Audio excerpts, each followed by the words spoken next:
In this Elden Ring video, I'm going to be showing you my Savage Slasher build. This is the first of our Elden Ring Shadow of the Erdtree DLC builds.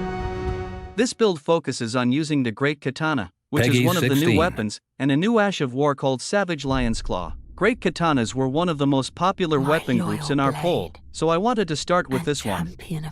You can get this weapon within 2 minutes of playing the DLC, which is fantastic, and you can get the Ash of War that I'm using also within 2 minutes, so you can put this build together very quickly, along with the armor set that I'm using as well. Before we get too much further into the video, though, I do want to note that there are mild spoilers for the first hour or so of the game. I will be showing 2 bosses. These have been seen in Bandai Namco trailers leading up to the launch of the DLC, so these are not new ones. I will also be showcasing the build in areas of the game like New Game Plus to try and keep from showing too many spoilers of this game. On a corpse, by a sleeping dragon, like a 2-minute ride from the very first sight of Grace, and you can just pick this up and you'll have it immediately.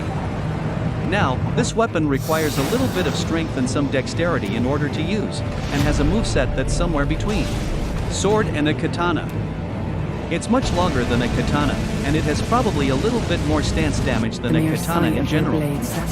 What I really like about it is the reach of the weapon. I like the jump attack of the weapon a lot. I find myself using that a lot with this weapon type. I love the running R1 poke and follow-up poke, that's really good. And the running R2 is a horizontal slash which can hit multiple enemies at the same time. So there's a lot of versatility with this moveset and a lot of reach. It also sets bleeding nearly on status effect buildup, so this weapon comes with the default weapon skill of overhead stance. What this allows you to do is by holding the L2 button on your controller, you hold your sword over your head, and if you hit R1, you do like a lunge forward slash. And if you hit R2, then you do like a triple slash. Should remind you of Ikimanji from Sekiro if you played that game. It's basically the same thing, and it has pretty good reach. It pulls you forward pretty good, doesn't have a lot of stance damage, but it's really good for status effect buildup if you have decent status effect on your weapon. So what I've done here is I've given you 2 options. I've given you the option to use overhead stance if you like that one because it's rather unique to Great Katanas and you're not going to see it outside of that weapon class. Or you can use Savage Lion's Claw, which has a lot more utility and versatility among different weapon types, but I think it is a better Ash of War in general. Savage Lion's Claw is basically an upgraded version of Lion's Claw, which allows you to do like a somersault and hit the enemy, but then press L2 again and then hit them. Again. It's really good at dealing damage, it's really good at dealing stance damage, and I think overall you'll find that it's more effective, particularly if you're watching this footage, than overhead stance. But the thing about it is it basically costs double. Again. It's really good at dealing damage, it's really good at dealing stance damage, and I think overall you'll find that it's more effective, particularly if you're watching this footage, than overhead stance. Both your deeds will ever be praised in song. But the thing about it is it basically costs double, so you can use overhead stance a lot more easily than you can use Savage Lion's Claw. However, when you're playing in an area where you're level 150-ish already, FP shouldn't be a huge problem for you, and it's not with this build. But if you were playing through like on a beginning character, say you just darted into the DLC area, you had someone carry you through those couple of boss fights to get here, and you wanted to grab the Great Katana like real fast and dip out and play the whole game with it.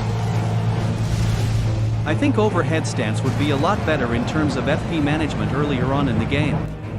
I've set this to the occult affinity for this weapon skill or either of these weapon skills, and the reason I've done that is that the attack rating for this weapon is actually pretty damn good.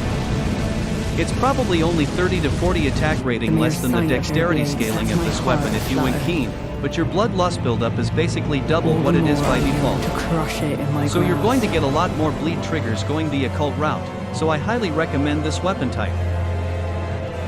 The armor that I'm using for this build is the old Seeker Knight armor.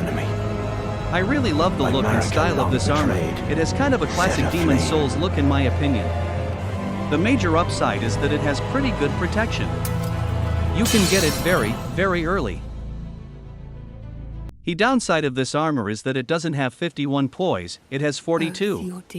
So you need to use the Bullgoat's talisman in order to hit high enough poise to play with this weapon effectively without getting interrupted every time you're attacking.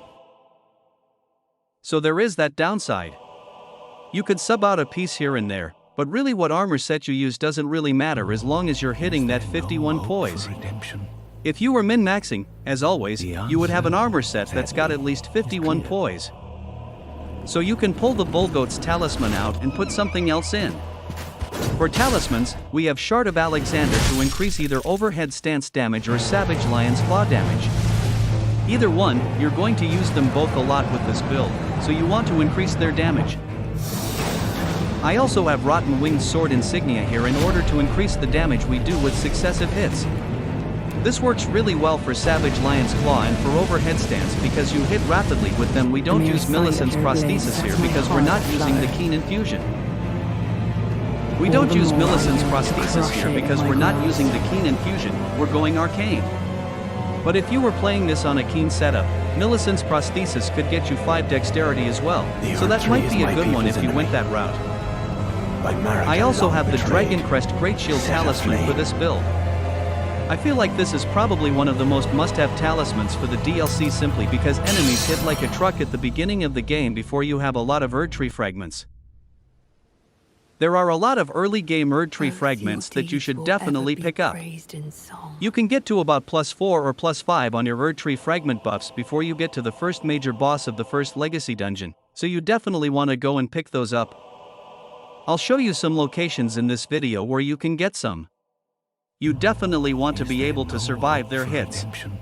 Since both overhead stance and Savage Lion's Claw tend to not stagger the enemy enough that it interrupts them from doing all their attacks. You tend to trade damage a lot when you're using them, and you want to make sure that you survive. And then, of course, I have the Bullgoat's talisman, but later on, if you want to replace this armor set, there is a good talisman that actually increases two-handed damage. The damage of your two-handed attacks. You should be on the lookout for that.